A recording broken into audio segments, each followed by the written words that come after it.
What's up guys? I had a chance to play the Avengers Beta this past weekend and I had an awesome time with it. I wanted to share some of my thoughts about the game, so let's dive in. Back when the Avengers video game was first announced, I had no idea what to expect. We were promised a strong story narrative, a persistent online world that evolved over time, and a cooperative adventure that you can take on with your friends. Fast forward to this past weekend's beta and you'll see all of those features intact, and I was pleasantly surprised by what I experienced. The Avengers Beta opened with the iconic mission that we've all seen by now, and what a great introduction it was. It was awesome experiencing the moment-to-moment action firsthand, but it wasn't without a few downfalls. Playing in 4K on the PlayStation 4 Pro made the game chug a lot more than I wanted it to. Switching to performance mode, which locks it at 1080p in favor of faster frame rate, made it run smooth as butter, but I'm left wondering what the experience would be like on the base PlayStation 4 model. It wasn't anything game-breaking, but it was something that took me out of the action once or twice. There were also moments where in combat my character's attacks didn't give off a satisfying impact and often felt a bit lifeless. But that quickly changed as I progressed through the beta and unlocked more abilities. Even after listening to the developers explain this game on numerous occasions, there was no way I would have guessed that this was the experience they were aiming for. The introduction to the story was just one piece of the experience. The meat of the game was in the various missions that you take on after. The structure of the Avengers game is inspired by games like Destiny. You take on missions in a central hub where you can then group up with friends or random players around the world. When you've each selected your character, you're dropped into a mission zone where you work as a team to take down enemies and accomplish mission objectives. These objectives range from saving shield agents and hacking into enemy computer systems by controlling nodes, to taking on challenges where you survive against waves of enemies. While the missions available seemed a bit similar to one another, I had a great time playing them while learning the intricacies of each character. The beta gives you a chance to choose from 4 iconic characters from the Avengers team. You can smash enemies with the Hulk, deliver an aerial assault with Iron Man, hammer your foes with Mrs. Marvel, and beat down enemies with stylish combos as Black Widow. Each character has their own playstyle and heroic abilities that set them apart. Switching between them kept things fresh as I played through and earned upgrades for each one. Iron Man is tied with Black Widow as my favorite character so far. It was exhilarating flying through a level and taking down enemies with my aerial attacks. The majority of his moves require excellent precision as you shoot down enemies while on the fly.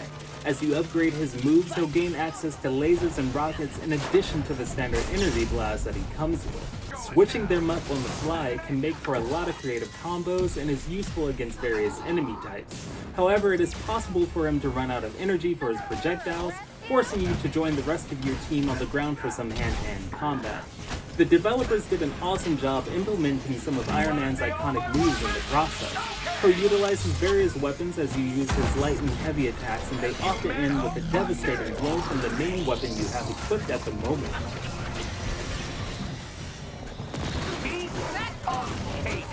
Pie is good.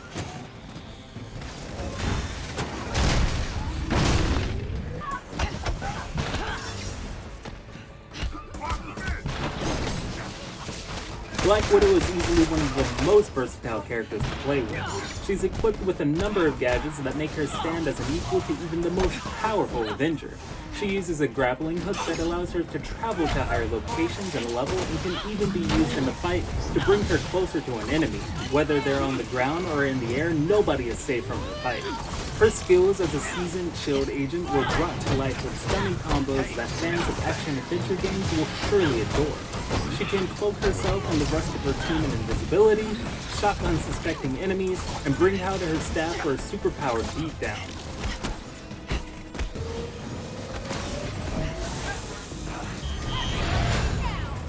You'll spend the most time playing as Miss Marvel purely because she's the star of the show here.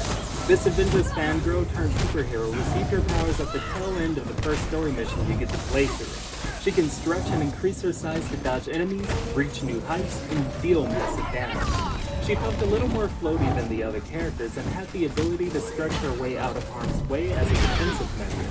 She can elongate various limbs to attack enemies at a distance as well. At first I wasn't too excited about using her, but after playing through the first section of the beta, I really enjoyed her character. She's a fun-loving teenage girl that's excited to be a part of her team, and her stretchy abilities were fun to play around with. I just flew on a Quinjet to a secret SHIELD base.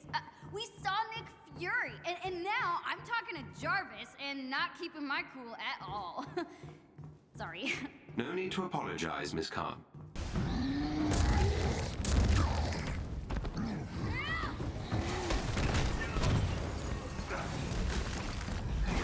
I'm not a huge fan of heavy characters, so it comes as no surprise that my least favorite character was the Incredible Hulk.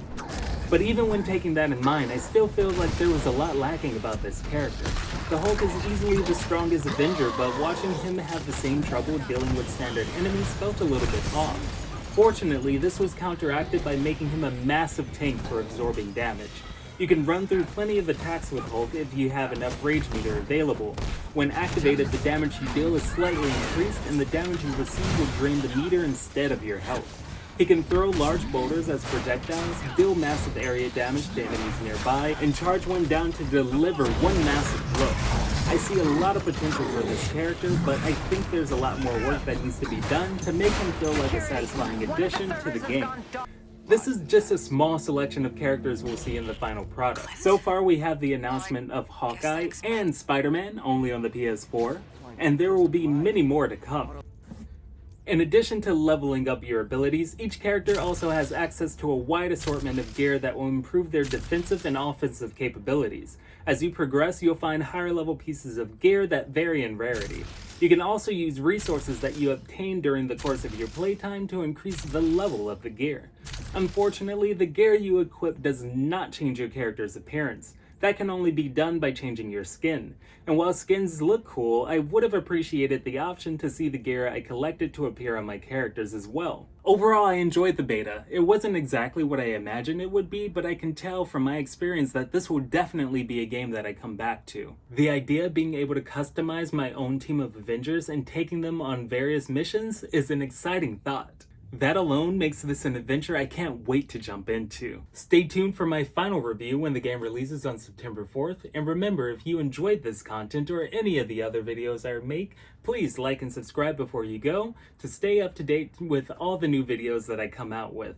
I hope you beautiful people have an awesome day, and I will see you guys next time.